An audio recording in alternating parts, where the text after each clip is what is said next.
Assalamualaikum warahmatullahi wabarakatuh.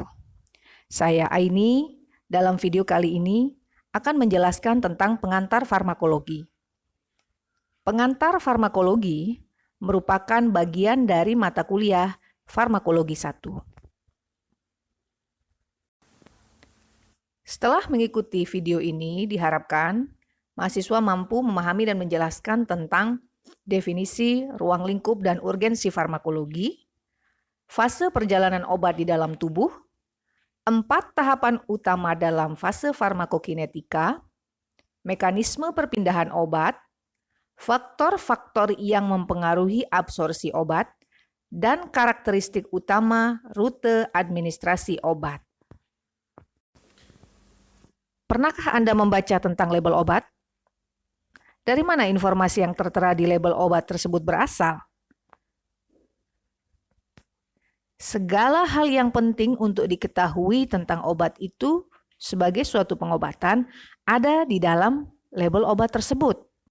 Contoh, mulai dari kegunaannya, mulai dari peringatan-peringatannya, mulai dari bagaimana cara digunakannya, ada tertera di dalam label obat tersebut. Semua ini berasal dari studi farmakokinetika atau studi farmakologi klinik. Tujuannya adalah agar obat tersebut digunakan secara aman dan secara efisien.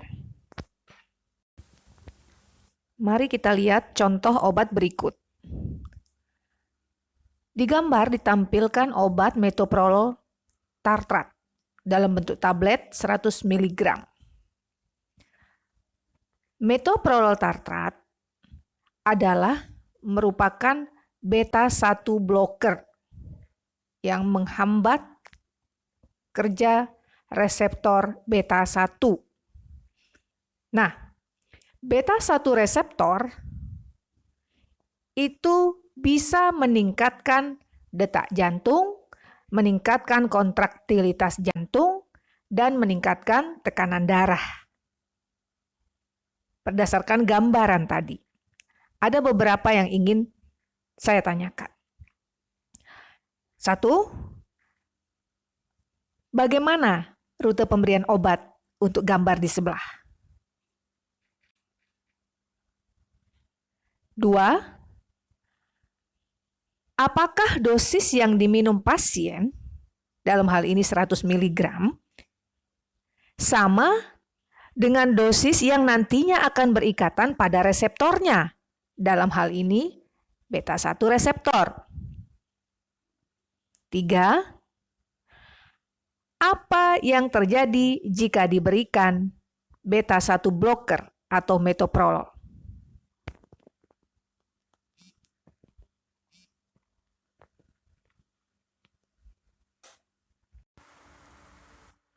Farmakologi adalah studi interaksi obat dengan tubuh atau sistem biologis yang bertujuan untuk memastikan penggunaan obat rasional, efektif, dan aman.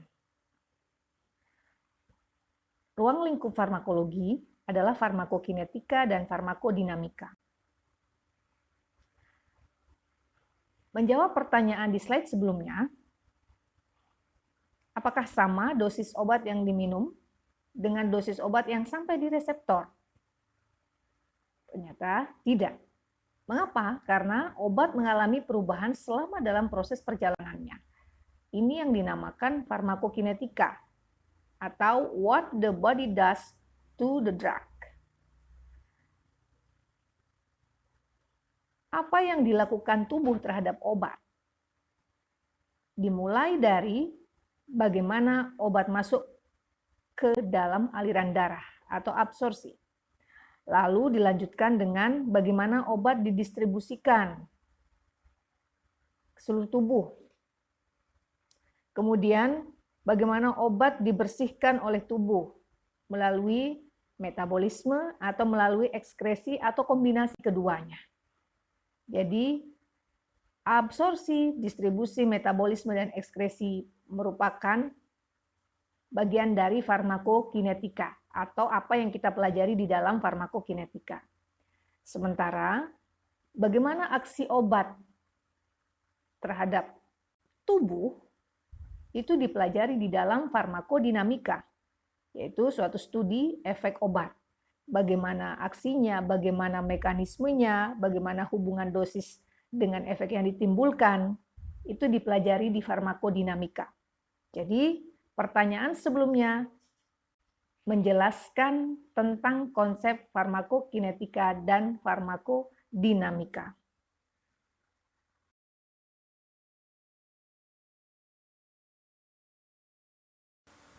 Berikut disampaikan urgensi dari mempelajari farmakologi. 4 proses utama dalam farmakokinetika. Absorpsi, perpindahan obat dari lokasi pemberian ke sirkulasi. Distribusi, proses obat secara reversibel meninggalkan aliran darah dan memasuki cairan ekstraseluler. Metabolisme atau biotransformasi, perubahan kimia dari obat dalam tubuh sehingga dapat diekskresi. Ekskresi, transfer irreversibel obat atau metabolit keluar tubuh. Absorpsi merupakan perpindahan obat dari lokasi pemberian menuju ke aliran darah atau sirkulasi sistemik. Jadi, berapa fraksi obat yang masuk ke sirkulasi sistemik tadi, itulah yang dinamakan bioavailabilitas atau ketersediaan hayati atau yang disimbolkan dengan F, yaitu fraction of a given dose that reach the circulation in unchanged form and becomes available for systemic distribution. Jadi, sekali lagi, bioavailabilitas ini adalah fraksi dari suatu dosis obat yang masuk ke sirkulasi sistemik dalam bentuk tidak berubah dan tersedia untuk dilakukan proses berikutnya dan tersedia untuk proses berikutnya yaitu systemic distribution. Ini yang dinamakan bioavailabilitas. Untuk pemberian intravena, maka bioavailabilitasnya adalah 100% karena 100% obat langsung masuk ke sirkulasi sistemik. Maka dikatakan F sama dengan 100% atau F sama dengan 1. Untuk pemberian obat secara oral, maka bioavailabilitasnya kurang dari 1, mengingat obat mengalami berbagai macam proses dan juga obat mengalami suatu metabolisme lintas pertama yang akan dijelaskan di slide berikutnya. Mari kita lihat proses yang dialami oleh obat yang dikonsumsi secara oral sampai menuju ke sirkulasi sistemik. Ketika obat dikonsumsi secara oral, obat akan masuk ke lambung dan berhadapan dengan asam lambung. Lalu, obat akan melewati membran sel usus halus untuk selanjutnya masuk ke sirkulasi portal, lalu melewati liver dan masuk ke sirkulasi sistemik. Fraksi obat yang sampai ke sirkulasi sistemik inilah yang dinamakan ketersediaan hayati. Dan fraksi inilah pula yang tersedia untuk menuju ke tahap berikutnya. Jadi, faktor apa saja yang bisa mempengaruhi proses absorpsi dan tentu saja bisa mempengaruhi ketersediaan hayati? Ketika obat sampai di lambung, obat akan terekspos dengan cairan lambung. pH lambung yang rendah akan mempengaruhi absorpsi dengan 2 cara. Pertama, jika obatnya tidak stabil secara kimia, maka suasana asam di lambung ini akan merusak obat tersebut. Itulah sebabnya ada obat yang tidak bisa diberikan secara oral, misalnya benzilpenisilin. Selain itu, lambung juga mengandung makanan atau obat lainnya, sehingga bisa mempengaruhi proses penyerapan. Contoh, adanya kalsium atau zat besi akan menurunkan penyerapan antibiotik seperti ciprofloxacin, doxycycline. Karena kalsium atau zat besi ini akan membentuk kompleks yang tidak larut dengan antibiotik. Selanjutnya, obat akan menuju ke usus halus, di mana obat harus melewati membran sel. Mekanisme perpindahan obat akan dibahas di slide lain. Jumlah obat yang melewati membran itu tergantung pada permukaan area usus halus dan berapa lama obat berada di daerah tersebut atau exposure time. Perlu diperhatikan, pengobatan tertentu bisa meningkatkan atau menurunkan atau mempengaruhi pergerakan atau motilitas usus. Contoh, pemberian obat metoclopramid atau opioid. Dua obat ini mempengaruhi motilitas usus. Agar obat bisa melewati membran sel, maka obat perlu larut lemak. Itulah sebabnya beberapa obat tidak bisa diberikan oral. Contohnya, gentamicin. Pengaruh pH yang kedua adalah molekul yang tidak bermuatan lebih larut dalam lemak dan bisa menembus membran sel. Oleh karena itu, kelarutan dalam lemak ini menentukan, dan kelarutan dalam lemak ini tergantung pada konstanta disosiasi suatu obat terhadap pH lingkungannya.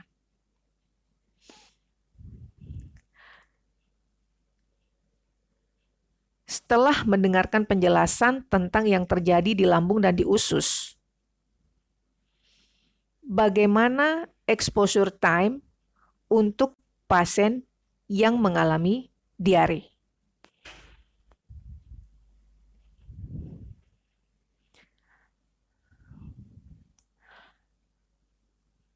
Kebanyakan obat itu bersifat asam lemah atau basa lemah.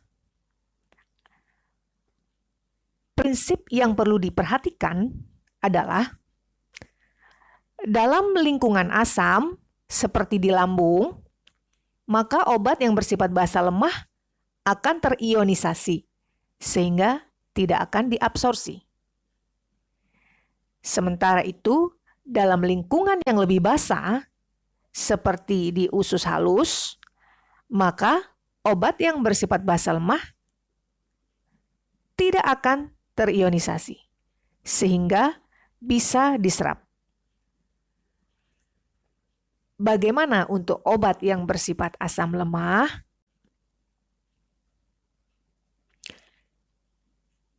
Selain itu, membran sel usus halus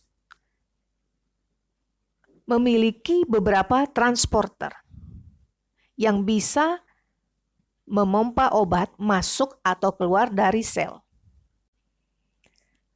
Setelah melewati membran sel, maka obat akan masuk ke sirkulasi portal, bukan sirkulasi sistemik. Jadi, sebelum obat menuju organ lainnya, liver akan memetabolisme obat tersebut.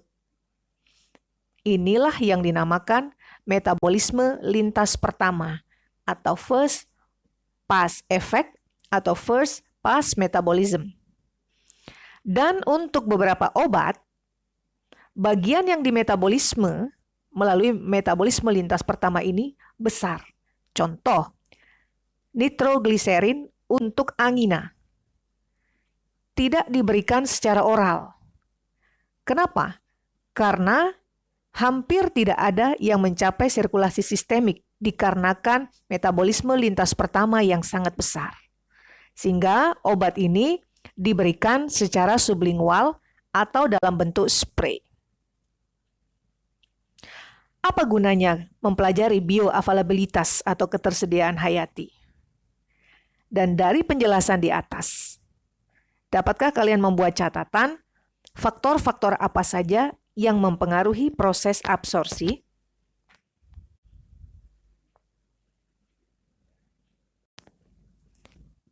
Coba Anda tentukan. Suatu obat yang high first pass effect akan dirubah rute pemberiannya dari intravena ke oral.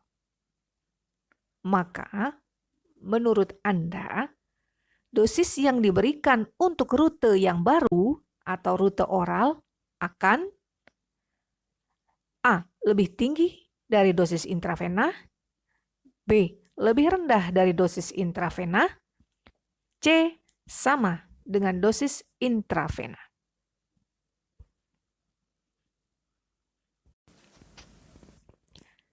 Bagaimana mekanisme perpindahan obat?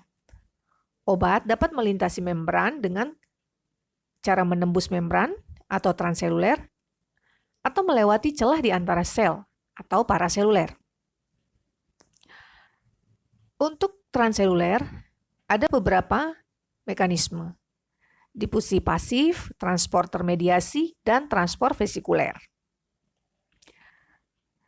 Difusi pasif itu sendiri terjadi ketika molekul secara spontan berdifusi dari daerah berkonsentrasi tinggi ke daerah dengan konsentrasi yang lebih rendah. Nah, obat-obat yang lipid soluble mudah berdifusi pasif. Kemudian obat-obat dengan kepolaran atau molekul yang polar dan senyawa terionisasi tidak mudah berdifusi secara pasif. Dan molekul besar ya seperti protein atau obat-obat yang terikat protein tidak dapat berdifusi pasif melewati membran. Contoh yang menggunakan difusi pasif dalam mekanisme perpindahannya adalah oksigen dan karbon dioksida.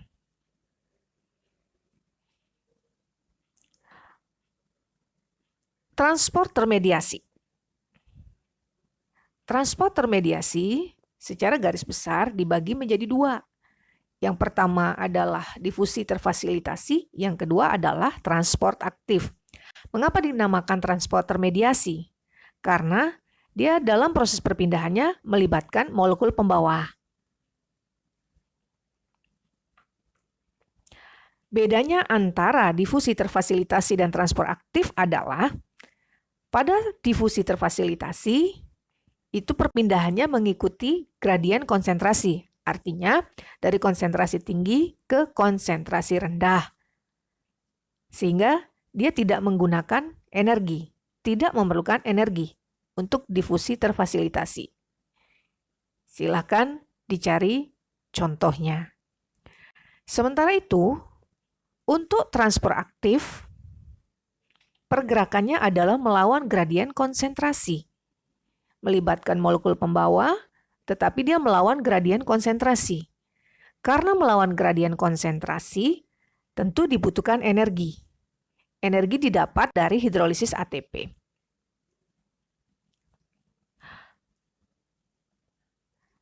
Dalam transport aktif, dibagi lagi menjadi dua, yang bersifat primer dan bersifat sekunder. Bedanya adalah dari sumber energinya. Transport aktif yang bersifat primer, sumber energinya berasal dari hidrolisis ATP. Sedangkan transport aktif yang bersifat sekunder, energinya bukan dari ATP, tapi dari pergerakan zat terlarut lainnya. Jadi, nanti di gambar setelah slide ini, kalian akan melihat transport aktif yang primer, yang biasa, ya, membutuhkan energi dari ATP, dan transport aktif sekunder yang dibagi menjadi simport dan antiport. Energi yang dibutuhkan tidak dari ATP untuk simport dan antiport, tetapi dari pergerakan zat terlarut lainnya. Perhatikan gambar yang ada di slide-slide berikutnya. Lihat dan perhatikan bedanya. Selanjutnya adalah transport vesikuler. Transport vesikuler ini digunakan untuk molekul-molekul makro dan dibagi menjadi dua, yaitu eksositosis dan endositosis. Sesuai dengan namanya, eksositosis tentu dia akan mengeluarkan objek ya di dalam sel keluar, di dalam membran keluar membran. Sementara kalau endositosis transport makromolekul ke dalam sel. Ya. Jadi untuk transport vesikuler bedanya di sana. Kalau ekso keluar sel, kalau endositosis ke dalam sel. berikan contoh dari masing-masing proses mekanisme perpindahan obat yang dijelaskan tadi.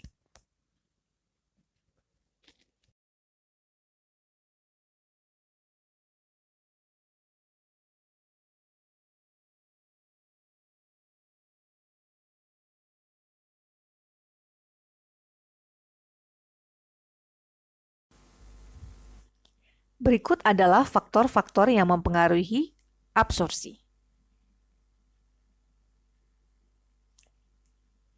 Sebagai contoh, nilai pH.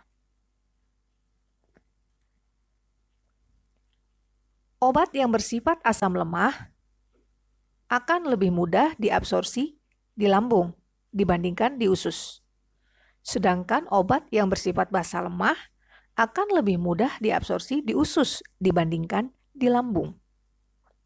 Kemudian, contoh berikutnya adalah bentuk sediaan obat.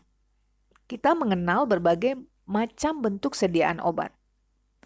Tentu, bentuk-bentuk ini akan mempengaruhi proses absorpsi. Contohnya, bentuk sediaan tablet salut dengan tablet.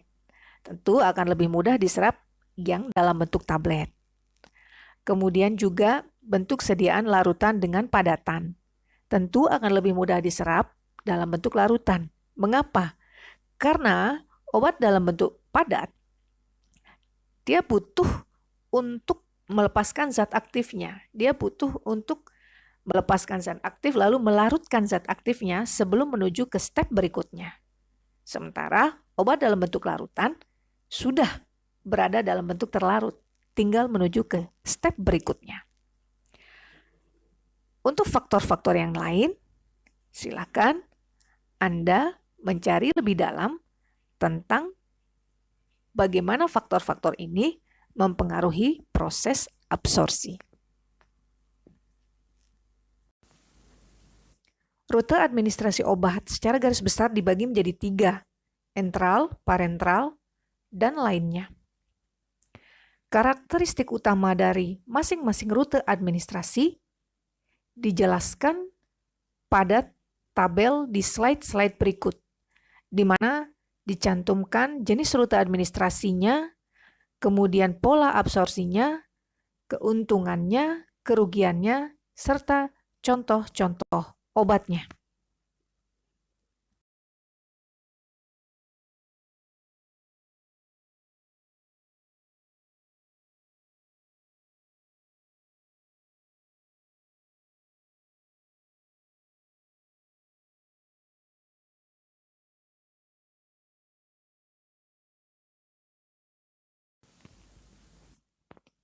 Demikian video pengantar farmakologi kali ini. Jika ada pertanyaan, silakan ditanyakan di dalam diskusi pada saat proses pembelajaran berlangsung. Terima kasih. Assalamualaikum warahmatullahi wabarakatuh.